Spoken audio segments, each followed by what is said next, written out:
concentration. That'll be a big one, because obviously there's a lot going on at the poker tables. There's people talking at the poker tables, there's people around you talking, there's TDs shouting, and you have to kind of concentrate on what you're doing at hand. And obviously you need to be quick with your fingers to be able to pitch the cards. And that's kind of what it takes to be a good dealer. If you're not getting breaks, some people would say, you know, if you're sitting down for 20 minutes, sure, you're only sitting down, you're not really doing much, but it can be quite jarring if you don't get breaks and, you know, you're kind of there for an hour, you don't get a break, you will start to fall asleep. So getting breaks every 20 minutes kind of wakes you up, and it's grand. But it is long days, but it's worth it. A lot of my friends don't understand why I do it, because the hours are so long and I work nights, but I absolutely love it. It's so much fun. Because, you know, you're sitting down with 10 people that you've never met before, and you can talk to them and you know, have fun. Obviously while it's doing your job as well, but it's a lot of fun. It's a new featured table, and in seat number 1 from Germany, this is youngster Jonas Becker, a student, 28,000 plus in chips. In seat number 2, an Irish legend. Looking different, he's clean-shaven. 5th in the World Series of Poker main event a few years ago. It is Andy Black. Seat number 3, a car dealer from Northern Ireland, 23,000 right now, Paul Linfesti. In seat number 4, becoming a big name on the French circuit. Result recently in a Ladies Open, Claire Renault on a short stack. In seat number 5, well known around Dublin, this is Vincent Giglione.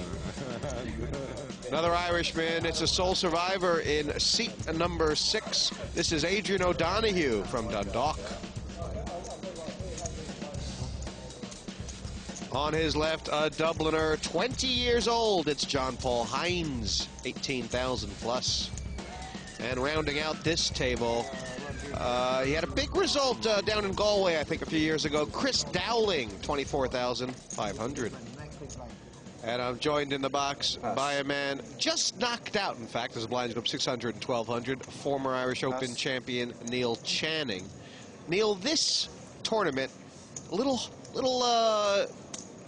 feels rawer to get knocked out of than your average tournament, doesn't it? 100%, Jesse. Yeah, I actually just wrote a piece recently about how you get emotionally involved in tournaments, particularly in live events. And, you know, a lot of these internet guys will tell you, yeah, I did this, I did that, it was totally standard. And things are not standard when you fly to a country to come and play, and now you have to fly back with the tail between your legs. I feel sick of being knocked out. Why hasn't he won an Irish Open? Yet Andy Black on that list, certainly one of the greatest poker players Ireland's produced. And there are 5 players at this table. I mean, Renault, Giglione, certainly John Paul Hines. There's 5 of them who basically have 15 big blinds or less, which is in most people's shoving mode. And the Open from Claire Renault, anything 9 or higher, I'm guessing. I like 9-9. That's a good hand to be sticking it in with. Oh, there you go, Jesse. Yeah, she's let herself get quite low. That's why I said 9-9, really, because anybody that gets themselves that low, you get the impression they're not a 10-9 or an 8-9 person there. If they've waited that long, they're going to wait for a pair or a big ace. So the minimum I thought that was going to be was ace-9. Chris Dowling's got he's got a decision here, hasn't he? It's 8,700 to him. He's sitting on a stack of about 17,000. It's half of his chips. If he plays, he's got to move all in, and there's people behind him. And he probably thinks to himself, I'd rather use my chips to get them in first, rather than to be just calling off my chips. We have all in a call. He shows pocket 9s. Oh, maybe not. Paul looks quite relaxed about it. He obviously knows he's a big favourite here. Needs to fade the 9. Uh-oh. Oh. Now Claire's wishing that she'd had ace-9 instead of 2 9s. My eyes can't see, but as you say, AB, anything but the 9. Yep. So basically down to 2 outs. She is a... Done nothing wrong, though. I mean, what are you going to do? You got 8,700, you find 2 9s. It's a no-brainer, Jesse. I would grab that horse too if I was you, you know. She's a journalist as well, writes extensively about poker players, and threatening to become one herself with her recent results, but not here at the Irish Open. She might be just in time to enter the ladies' event, though, which starts tomorrow. I think the atmosphere was really good. I've been very careful for now. No, that's not the right word for saying that. But I haven't gone out and going to the pubs because I was playing, so I wanted to be serious. So now I guess tonight, my God, I'm going to drown myself into Guinness, I guess. 12 to go, sir. I think there'll be a lot of the Irish guys at this table who, you know, it's almost like excited to be at an Irish Open table with Andy Black. He's got that kind of thing because... Yeah, Chris Dowling, you know, we asked them to fill in a form and say what their hobbies were and whatever. Chris Dowling said his career highlight is to play with Andy Black. I don't know whether it was that tongue-in-cheek, do you think, Jesse? I don't think so. I mean, I think whatever you... It's not just Andy's results. It's his unquestionable talent. You know, a lot of people think back to 1997 when Andy Black was a Stu Unger away from maybe winning the World Series of Poker. Absolutely, absolutely. That is enough to make you turn into a Buddhist monk.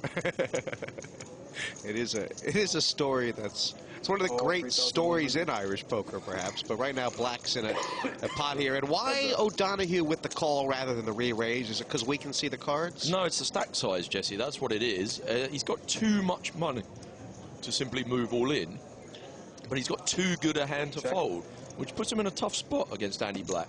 And Andy knows that. And Andy's got position, so it's easy now. The standard thing is you check to the razor when you miss the flop, and the razor makes a bet, and you have to decide now whether you want to do something big and sexy like check raise with no hand, or just throw your hand away like a chicken. And generally, people throw their hand away like a chicken. I do it as well. Well, I think also when you're up against Andy Black, you start to say, well, if I do make a move, he's going to look through me and make a hero call. Well, plus you're on TV. It's a scary situation. I'm not criticising Adrian for folding his hand there. He's put himself in a tough spot. But maybe that is why before the flop with a hand like Ace-10, calling is not really the option. If you're not really committed to the hand, you don't want to play it, you're nervous about playing out of position with Andy, just throw it away, move on to the next hand. New player at this table, George Cunningham. King Queen, you know. Most people and everyone knows the Andy Black story, but sort of like Irish Open time, it's so much fun to tell it again because it is such a great Irish poker story. The fact that Andy went out to the '97 World Series of Poker, I think had the chip lead in the main event with about 14 left.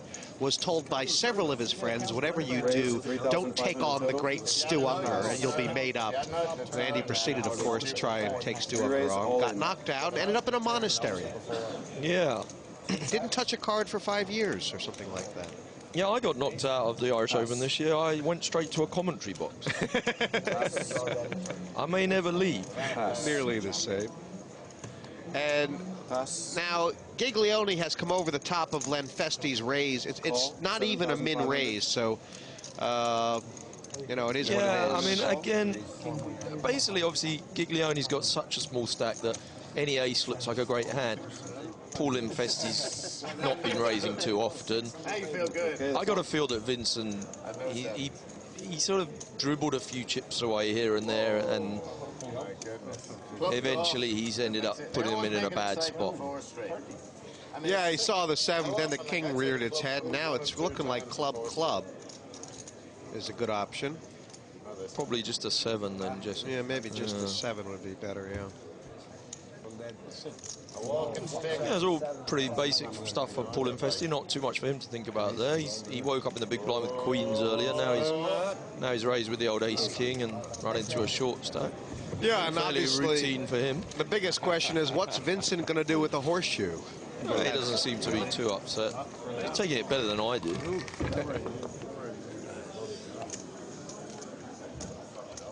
New player into seat 5. This is from the UK, James Mitchell. Should be among the chip leaders with 117,200. One of the up-and-coming youngsters in UK poker.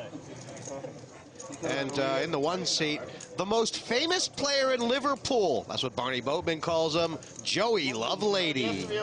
26,300 in chips.